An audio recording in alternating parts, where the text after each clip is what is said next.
everyone. Last time we have discussed about the chapter 1 of our class 9th, that is matter complete. I have discussed all the things about this.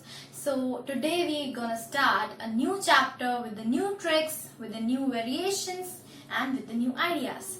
So our next chapter is matter around us pure. Okay, so चलो पहले थोड़ा सा recap करते हैं.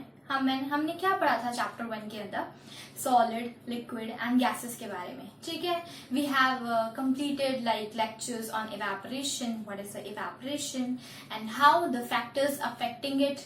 Yes, and we have also differentiate between evaporation and boiling. Yes, so now I'm gonna teach you something different in it. Like मैं आपको कुछ ऐसा बताऊंगी उससे रिलेटेड चैप्टर से, because our next chapter is actually related with the first chapter.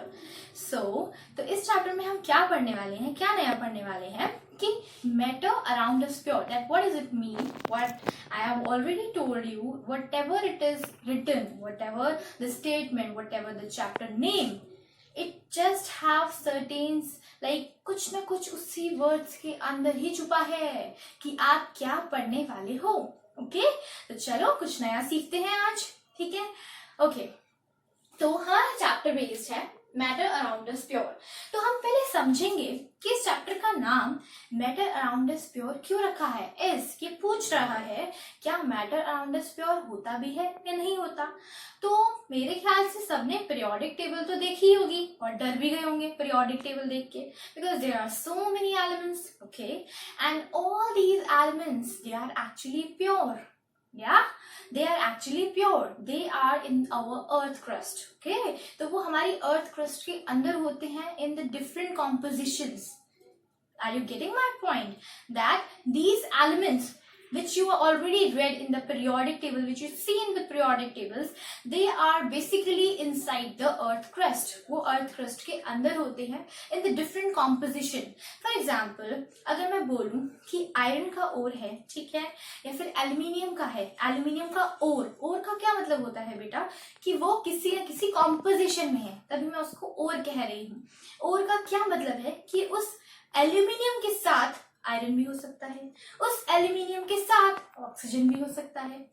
ठीक है, और गेंगियो पार्टिकल्स दैट इज मतलब ग्रेवल्स हो सकते हैं. ठीक है, पत्थर हो सकते हैं, क्योंकि मिट्टी है ना, earth is completely that is complete मिट्टी है ना. तो उस मिट्टी के अंदर अगर एलिमेंट्स हैं, अगर मैं डायमंड ही ले लूं, मिट्टी के अंदर है तो वो छुपा हुआ होता है ना. उस डायमंड के ऊपर मिट्टी तो लगी होगी ना, ऑफकोर्स, है ना, होगी ना. तो अब हम ये पढ़ेंगे कि एक्चुअली ये प्योर फॉर्म में कैसे मिलते हैं और ये प्योर होता क्या है. ठीक है, तो आज हम पढ़ेंगे प्योर सब्सटेंसेस के बारे में. ठीक है, हमने लास्ट टाइम पढ़ा था कि जो मैटर होता है उसकी फिजिकल प्रॉपर्टीज के अकॉर्डिंग हम उसे 3 वेज में क्लासिफाई करते हैं. ठीक है, हमने क्या क्लासिफाई किया था, सॉलिड, लिक्विड और गैसेस, है ना बेटा. तो आज हम कुछ केमिकल प्रॉपर्टीज के जरिए उसे डिफरेंशिएट करेंगे. ठीक है बेटा, तो हमने क्या पढ़ा था, दैट मैटर इज क्लासिफाइड, जैसे मैटर है, ठीक है, फिजिकल प्रॉपर्टीज है या केमिकल प्रॉपर्टीज है. तो केमिकल प्रॉपर्टीज हैं केमिकली, ठीक है, तो केमिकली और फिजिकली, फिजिकल प्रॉपर्टीज के बेस पे ये कहाँ डिफरेंशिएशन होता है देखिए जरा.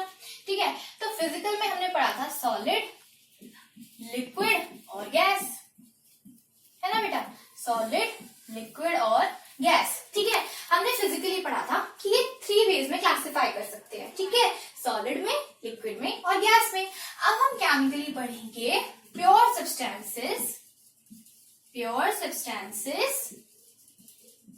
ठीक है, और दूसरा क्लासिफिकेशन हम इसका पढ़ेंगे मिक्सचर्स.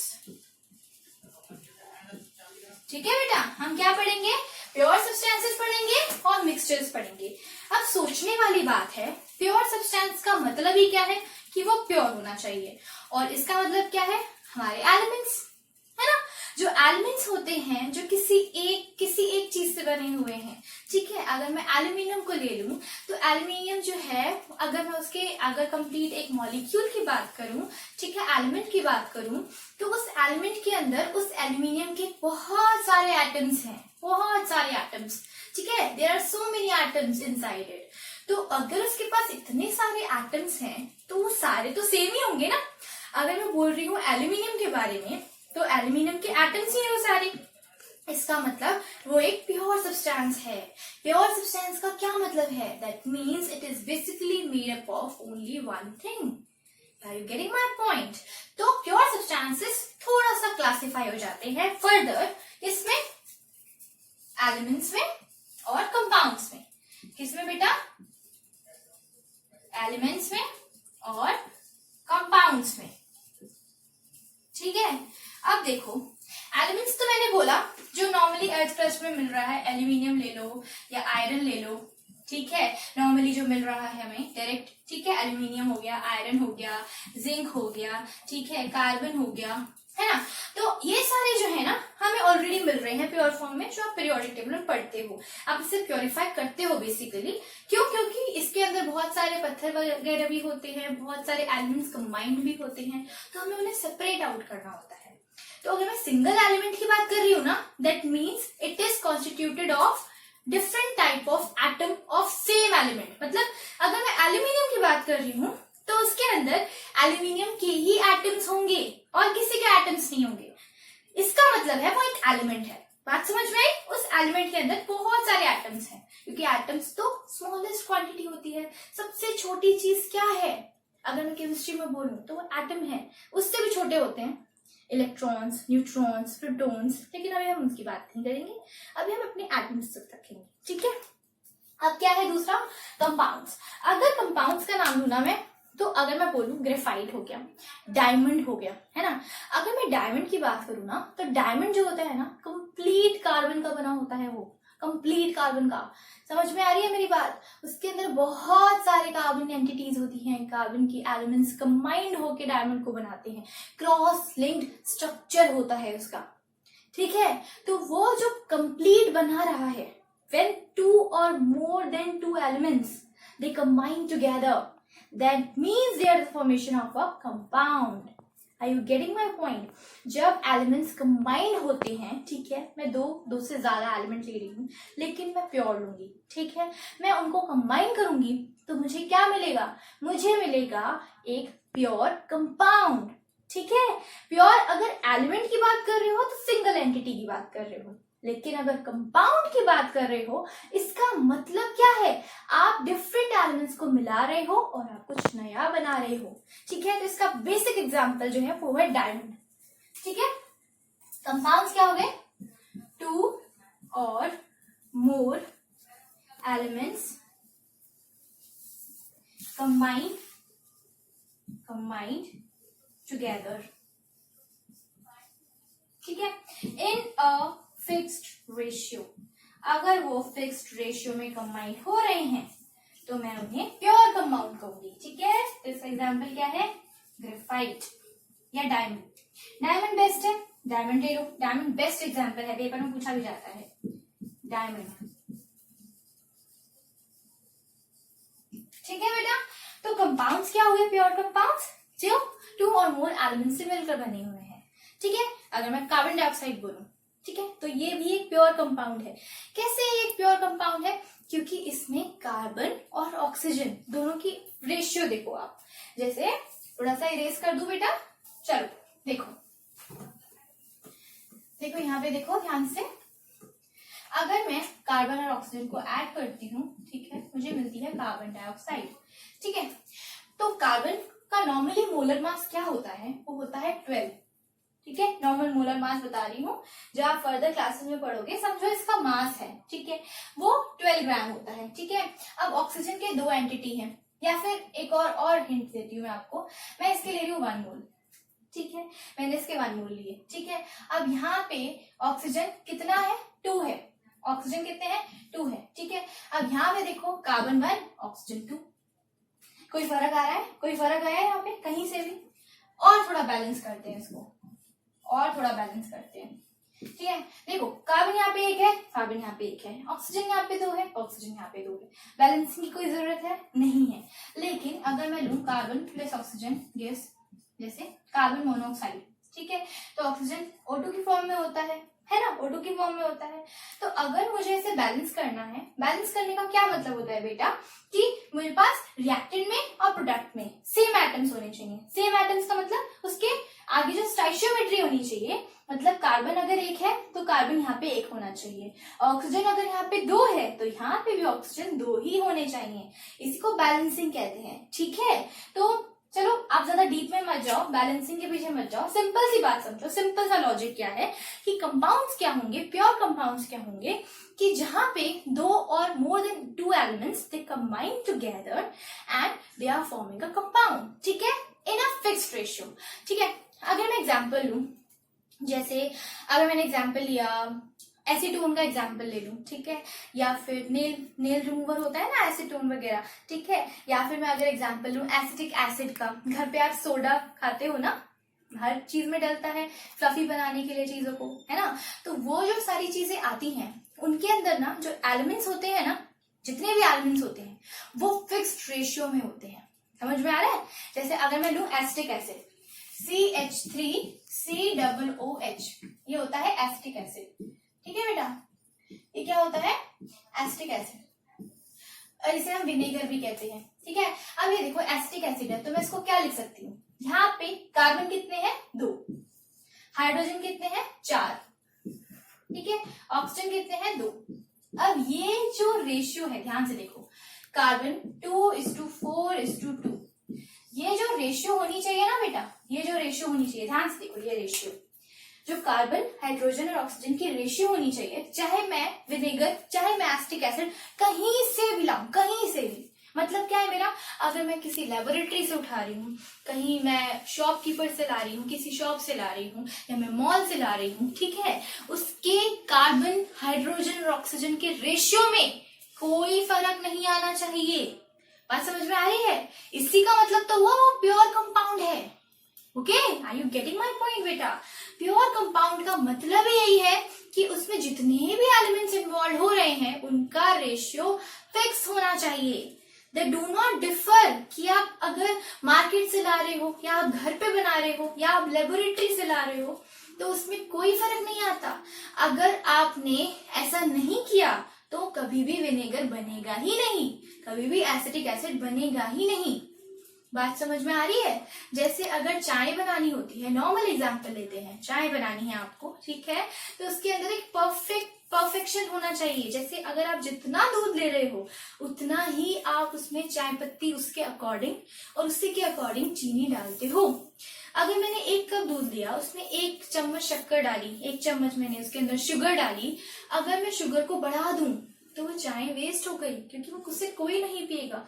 क्यों? क्योंकि यहाँ बैलेंसिंग चलती है, सेम होना चाहिए। आज समझ में आ रही है मेरी? इसका मतलब क्या है कि प्योर का मतलब क्या होता है कि कहीं से भी उठाया आपने, कहीं से भी कोई भी कंपाउंड को, उसके अंदर जो एलिमेंट्स होने चाहिए वो फिक्स्ड रेशियो में होने चाहिए। बात समझ में आई? ठीक है बेटा, आप इसे नोट डाउन कर लो।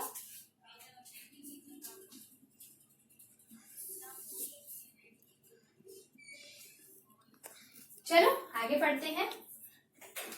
अब हम थोड़ा समझते हैं कंपाउंड्स। तो आई होप आपको समझ में आ गया होगा। बहुत इजी है बेटा, सिंपल सी चीज है। कंपाउंड मतलब 2 या 3 से एलिमेंट कंबाइन हो गए और फिक्स्ड रेशियो में, ठीक है, उनका रेशियो चेंज नहीं होना चाहिए, चाहे आप उसे कहीं से भी लाए हो, ठीक है। अब हम पढ़ेंगे मिक्सचर्स, ठीक है। अब मिक्सचर्स क्या होते हैं? मिक्सचर नाम से पता चल रहा है, डिफरेंट डिफरेंट रेशियो, है ना, तभी तो मिक्सचर बनेगा। जैसे अगर मैं ले लूं, अगर मैं सिंपल ले लूं सैंड और वाटर, ठीक है, शुगर प्लस वाटर, ठीक है, सॉल्ट प्लस वाटर, ये सारे के सारे क्या है? सारे मिक्सचर्स हैं। क्या है ये सारे के सारे? मिक्सचर्स हैं। मिक्सचर्स का क्या मतलब हुआ? आपने किसी 2 डिफरेंट कंपाउंड्स को मिला लिया। अब हम थोड़ा थोड़ा आगे बढ़ रहे हैं बेटा। एलिमेंट पढ़ा, सिंपल चीज है, कोई फर्क नहीं आएगा उसमें, बिल्कुल प्योर है। कंपाउंड बनाना है, 2-3 एलिमेंट डाल दिए। अब मिक्सचर बनाना है तो 2-3 कंपाउंड डाल दो, क्या फर्क रह गया? सिंपल ही तो है। हाइड्रोजन, ये वाटर जो है ये H2 और O से बनता है, ये भी तो कंपाउंड ही है, है ना। अगर मैं इसकी बात करूं सैंड, तो सैंड भी तो डिफरेंट डिफरेंट कॉन्स्टिट्यूएंट से बनी हुई है। शुगर की बात करूं तो ग्लूकोज होता है, शुगर है, सुक्रोज है, ठीक है, मतलब कार्बोहाइड्रेट है, ठीक है, तो वो भी तो डिफरेंट डिफरेंट कॉन्स्टिट्यूएंट से बनी हुई है। तो डिफरेंट कंपाउंड्स अब हम मिला रहे हैं। पहले हमने क्या किया, सिंपल एलिमेंट रखा, उसके बाद हमने एलिमेंट्स को कंबाइन किया, तो क्या बना, कंपाउंड। अब हम कंपाउंड्स को कंबाइन कर रहे हैं, तो क्या बना, मिक्सचर, ठीक है। अब मिक्सचर में भी थोड़ी वेरिएशंस है, चलो देखते हैं। देखो, अब मिक्सचर जो है हमने पढ़ा भी अभी कि सैंड और वाटर भी मिक्सचर है, शुगर और वाटर भी मिक्सचर है, सॉल्ट और वाटर भी मिक्सचर है, ठीक है। अब मुझे एक बात बताओ कि अगर मैं इसका मिक्सचर लेती हूँ, ठीक है, सॉल्ट और वाटर का, मैंने एक गिलास लिया, ठीक है, इसमें सॉल्ट और वाटर डाल दिया, आपको सॉल्ट नजर आता है, आपको सॉल्ट नजर आता है इसमें जब आप इसे मिक्स कर देते हो? तो नहीं, इसमें आपको सॉल्ट नजर नहीं आएगा सेपरेटली, ये कंप्लीट मिक्स हो जाता है, कंप्लीट मिक्सिंग हो जाती है इसमें, है ना, इसमें कंप्लीट मिक्सिंग हो जाती है। अगर इसमें कंप्लीट मिक्सिंग हो जाती है तो ये किस टाइप का मिक्सचर हुआ, ये हुआ होमोजीनियस मिक्सचर, होमोजीनियस मिक्सचर। समझ में आ रहा है बेटा? ध्यान से देखो, होमो का मतलब क्या होता है, होमो मतलब सिंगल, एक एंटिटी होनी चाहिए, मतलब आपने डाली दो है लेकिन आपको सिर्फ एक ही चीज दिखाई दे रही है, वो क्या है, पानी। पानी के कलर में थोड़ा सा चेंज दिखेगा, वो तो दिखता ही नहीं है, सॉल्ट में तो नहीं मुझे लगता दिखता है, शुगर में भी फर्क नहीं दिखता, बस कंसिस्टेंसी में थोड़ा सा फर्क आता है ना। तो वो जो कंसिस्टेंसी है, मैंने आपको बताया था लास्ट टाइम कि जब मैं शुगर को अगर मैं वाटर में डिसॉल्व करूं तो वाटर में शुगर जाती क्यों है, क्योंकि हमारे लिक्विड में स्पेस होता है, उसी की वजह से वो शुगर वाटर के अंदर मिक्स हो जाती है ना। तो अब ध्यान से देखो, मैंने कहा कि ये होमोजीनियस मिक्सचर है। होमोजीनियस का मतलब क्या हुआ, एक सिंगल, होमो मतलब सिंगल, जीनियस कंप्लीट मिक्सिंग हो गई, होमो मतलब सिंगल। अब मिक्सचर में हम सिंगल कैसे बात कर रहे हैं, इसका मतलब ये है कि जब मैंने दो एंटिटीज को इन्वॉल्व कराया, जब मैंने दो एंटिटीज को इन्वॉल्व कराया तो मुझे जो नया प्रोडक्ट मिला वो उसमें कोई फर्क नहीं था, मतलब वो बिल्कुल सिंपल एक चीज दिख रही थी, मुझे सिर्फ लिक्विड नजर आ रहा था। मैंने सॉलिड लिक्विड को मिक्स किया तो मुझे सिर्फ लिक्विड मिला, मुझे सिर्फ और सिर्फ लिक्विड मिला। इसका मतलब क्या है कि एक चीज जो है वो कंप्लीटली मिक्सअप हो गई उसके साथ, और अगर वो कंप्लीटली मिक्सअप हो गई और मैं उसको सेपरेट नहीं कर सकती, जब मैं उसको सेपरेट नहीं कर सकती विदाउट बॉइलिंग, विदाउट हीटिंग, ठीक है, मैं कुछ भी नहीं लगा रही हूँ, मैं रूम टेम्परेचर पे देख रही हूँ, ठीक है, और मैं उसे मिक्स कर रही हूँ और मैंने देखा कि उसके अंदर बिल्कुल डिफरेंशिएशन नहीं है, मेरा सॉल्ट गया तो गया कहाँ, शुगर गई तो गई कहाँ, वो लिक्विड के स्पेस के अंदर चली गई। और अगर वो लिक्विड के स्पेस के अंदर चली गई, इसका मतलब वो क्या बन गया, होमोजीनियस मिक्सचर। बात समझ में आई? ठीक है। अब सोचने वाली बात है कि शुगर वाटर भी होमोजीनियस, सॉल्ट सॉल्यूशन भी होमोजीनियस, ये दोनों के दोनों क्या है, होमोजीनियस। क्या है ये दोनों, होमोजीनियस। अगर ये दोनों होमोजीनियस हैं तो ये हेट्रो कैसे निकला, ये हेट्रोजीनियस कैसे निकला, सोचने वाली बात है। हेट्रो मतलब यहाँ पे जो दो लोग हैं ना, सैंड और वाटर, ये दोनों ना अलग अलग दिखाई दे रहे हैं, ठीक है। सैंड और वाटर को अगर हम ग्लास में डालेंगे, ठीक है, तो यहाँ पे जो सैंड है ना वो इकट्ठी हो जाती है, ठीक है। अब ये सैंड जो है यहाँ पे है, वाटर जो है वो यहाँ पे है। अगर मुझे इन दोनों के बीच में सेपरेशन दिख रहा है, अगर मैं इन दोनों को क्लियरली देख पा रही हूँ, क्लियरली, इसका मतलब ये हेट्रोजीनियस मिक्सचर है। बात समझ में आ गई। होमोजीनियस में ये पूरा मिक्स हो गया था, देखो यहाँ पे पूरा मिक्स हो चुका था, पूरा का पूरा। इसमें क्या था, मुझे सॉल्ट के पार्टिकल्स नजर ही नहीं आ रहे थे क्योंकि वो आयंस में बनके वाटर में डिसॉल्व हो चुके थे। लेकिन अगर मैं सैंड को डालूं पानी के अंदर तो सैंड नीचे बैठ जाती है, रेत नीचे बैठ जाती है और पानी ऊपर ऊपर रह जाता है। तो ये किसका एग्जाम्पल हुआ, ये हुआ हेट्रोजीनियस मिक्सचर्स, ठीक है। क्या एग्जाम्पल हुआ, हेट्रोजीनियस मिक्सचर, जिससे आप देख सकते हो कि यहाँ पे जो दो चीजें आपने मिलाई थी वो तो मिक्स हुई ही नहीं।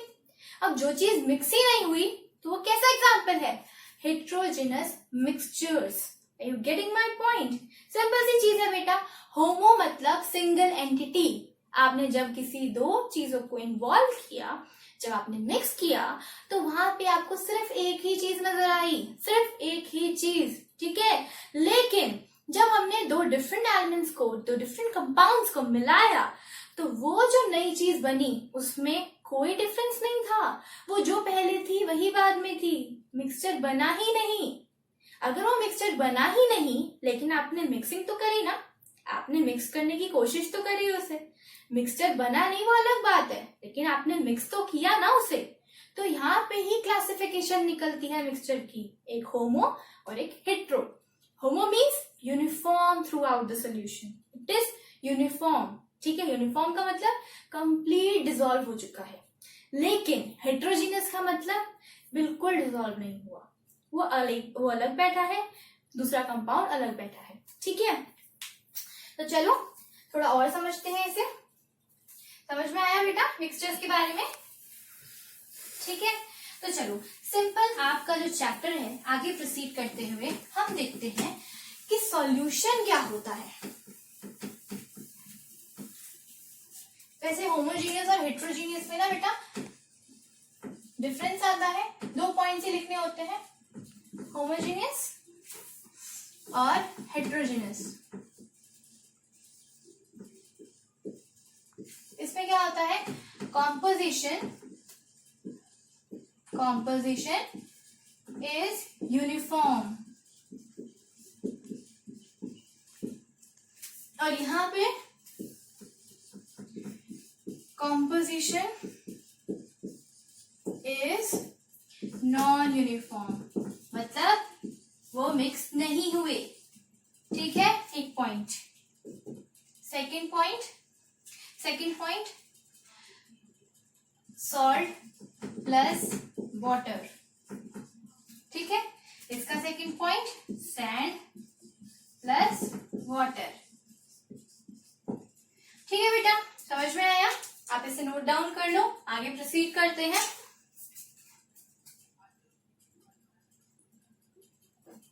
चलो अब आगे करें. ठीक है. देखो अब नेक्स्ट पढ़ेंगे हम थोड़ा सा सोल्यूशन के बारे में. ठीक है. अब सोल्यूशन होते क्या है? अब नाम से पता चल रहा है सॉल्यूशन. क्या मतलब है इस नाम का? सॉल्यूशन का मतलब क्या है? देखो सॉल्यूशन का मतलब क्या है. अभी हमने पढ़ा मिक्सचर के बारे में. हमने पढ़ा एक होता है होमोजीनियस. ठीक है. हमने पढ़ा दूसरा होता है हेट्रोजीनियस.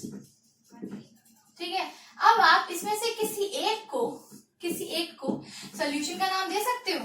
किसी एक को. वो कौन है? सॉल्यूशन का मतलब क्या होता है कि यहाँ पे जो दो लोग हैं, सॉल्यूशन में होगा कौन? एक होगा सॉल्यूट, एक होगा सॉल्वेंट, है ना. और सॉल्यूट और सॉल्वेंट क्या होता है फर्दर? ठीक है. Solute substance which is in lesser amount. जो चीज अगर आपको लेसर अमाउंट में मिलती है तो वो सॉल्यूट है. ठीक है. ये क्या है? Substance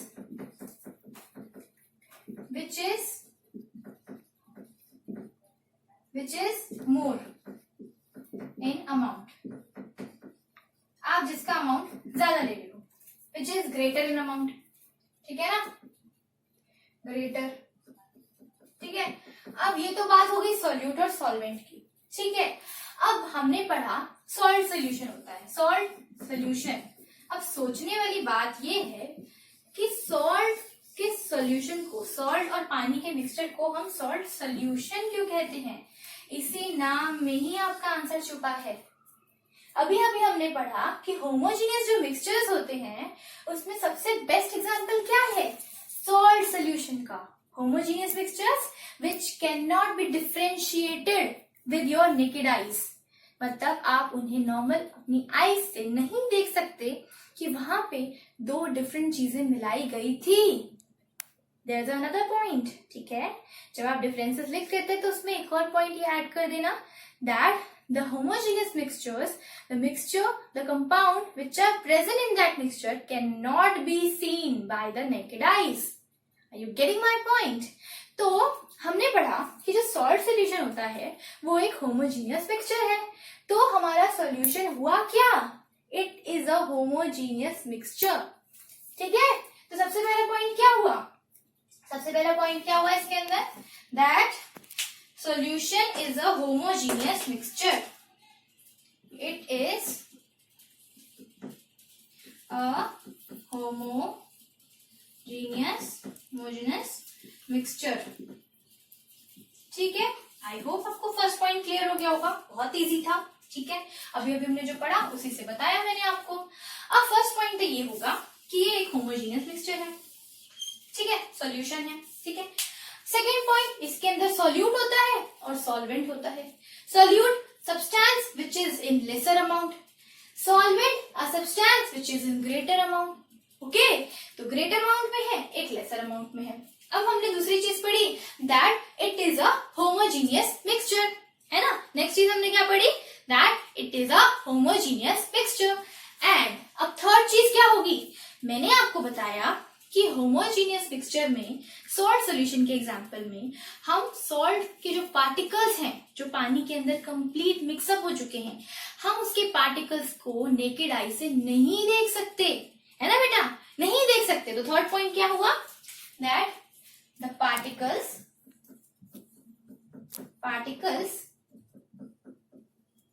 in a solution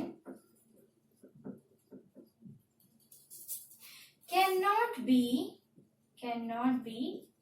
seen by naked eyes, मतलब आप उसे नहीं देख सकते हो, आप उसे नहीं देख सकते हो क्योंकि वो बहुत छोटे होते हैं, बहुत छोटे पार्टिकल्स होते हैं, है ना। जैसे अगर मैं सॉल्ट सोल्यूशन लूं, थोड़ा और इलैबोरेट करते हैं समझने के लिए आपके लिए। पहले आप इसे नोट डाउन कर लो बेटा, मैं आज आपको ये कंप्लीट समझा देती हूँ, ठीक है। नोट डाउन कर लो आप, ओके। अब देखो, मैंने बोला कि ये जो होमोजीनियस मिक्सचर होते हैं, इनमें जो पार्टिकल्स होते हैं, इन्हें हम क्लियरली नेकेड आई से नहीं देख सकते। इसके पीछे कुछ तो लॉजिक होना ही चाहिए, है ना। There is always a reason behind everything, okay. First reason comes, ठीक है, देन द क्वेश्चन कम्स। अब देखो, मैंने बोला कि हम नेकेड आई से नहीं देख सकते, particles can not be seen by the naked eyes, है ना, यही बोला मैंने, particles can not be seen bye naked eyes, ठीक है। अब इसका मतलब क्या हुआ? इसका मतलब क्या हुआ? हम सॉल्ट सोल्यूशन से समझेंगे, ठीक है। हम किसे समझेंगे? सॉल्ट सोल्यूशन से, ठीक है। अब देखो, सॉल्ट सोल्यूशन में आपने क्या लिया था? एक लिया था सॉल्ट, ठीक है, प्लस लिया था आपने वाटर, ठीक है। अब सॉल्ट किस चीज का बना होता है? थोड़ा सा केमिस्ट्री को समझना, ठीक है। NaCl, ये तो पता ही होता है, सबको पता होगा ना, सॉल्ट किस चीज का बना है? NaCl का, और वाटर H2O, ठीक है। अब NaCl जो है वो ब्रेक कर जाता है, किसमें ब्रेक करता है? आयंस में। किसमें? आयंस में। जब हम इसे पानी में डिसॉल्व करते हैं तो ये डिसोसिएट हो जाता है, ठीक है। डिसोसिएट का मतलब क्या है? टूट जाता है, Na प्लस में और Cl माइनस में, ठीक है। किसमें टूट जाता है? Na प्लस में और Cl माइनस में, ठीक है। टूट गया, ये टूट गया। अब पानी है, लिक्विड है ना। मैंने आपको बताया था लिक्विड के जो पार्टिकल्स होते हैं ना, दूर दूर होते हैं, है ना। सॉलिड के कंपैरिजन में, गैसेस के कंपैरिजन में थोड़े पास पास लेकिन दूर दूर होते हैं। तो ये जो स्पेस है यहाँ पे, ये जो स्पेस है, इसमें कौन चला जाता है? सोडियम आयन और क्लोराइड आयन। कौन चला जाता है? सोडियम क्लोराइड, ठीक है। अब जब ये स्पेस में ये लोग चले गए, अगर ये स्पेस में चले गए तो ये वाटर के साथ कुछ तो ऐसा कर ही रहे होंगे ना जिससे मुझे दिख नहीं रहा है ये, कि सॉल्ट गया तो गया कहाँ? सॉल्ट जो नेकेड आई से नहीं दिख रहा है, इसका मतलब उसके साथ हुआ क्या था? उसके साथ डिसोसिएशन हुआ था, वो ब्रेकआउट हो गया था उसके कॉन्स्टिट्यूएंट्स आयंस के अंदर। अगर वो ब्रेकआउट हो गया तो वो पानी के अंदर कंप्लीट मिक्सअप हो गया था, वो कंप्लीट अंदर चला गया था। पानी के जो पार्टिकल्स हैं, अब देखो पानी भी तो दो फॉर्म में एग्जिस्ट करता है ना, H+ और OH-। तो ये जो थे, इन्होंने इन दोनों को मिक्सअप कर दिया, कंप्लीट एक बॉन्ड बना लिया एक दूसरे के बीच में। जब ये दोनों बॉन्ड शेयर कर रहे हैं, बॉन्ड बना के बैठे हैं, तो इन दोनों को अलग कैसे करें, कैसे देखें हम?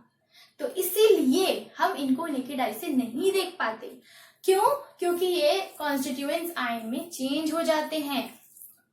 और ऐसा जरूरी भी नहीं है कि हर एक कंपाउंड चेंज हो जाता है। नो, हर एक कंपाउंड नहीं चेंज होता। जो चेंज नहीं होता, जो उसके साथ बॉन्ड नहीं बना पाता, वो डिसॉल्व ही नहीं होता। समझ में आया बेटा? आई होप मैं आपको क्लियर कर पाई हूं कि एक्चुअली सोल्यूशन होता क्या है। सोल्यूशन मतलब क्या है कि जहां पे आपने दोनों चीजों को, दोनों कंपाउंड्स को जब मिक्स किया, तो आप उन्हें डिफरेंशिएट नहीं कर सकते। We can not differentiate between solute and the solvent. ठीक है, तो हमारा फोर्थ पॉइंट क्या हुआ? We can not differentiate solute and solvent. We cannot differentiate different compounds. We cannot differentiate between compounds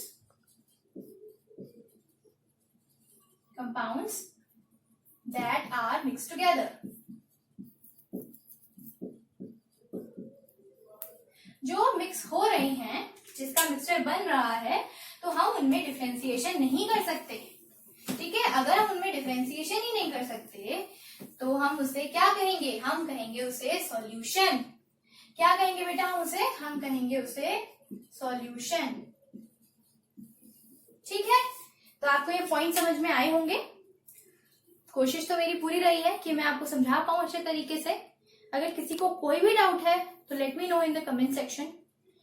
okay, and thank you very much कि आप आए, आपने मेरी वीडियो देखी।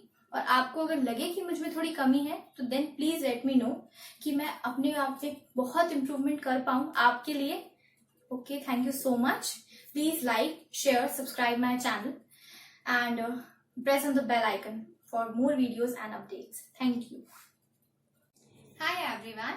Last time we have completed our chapter, that is chapter 1 of class 9, and today I am going to start a new chapter with the new variations, the new concepts and new techniques. Okay, so our next chapter is matter around us pure. तो हम थोड़ा समझते हैं।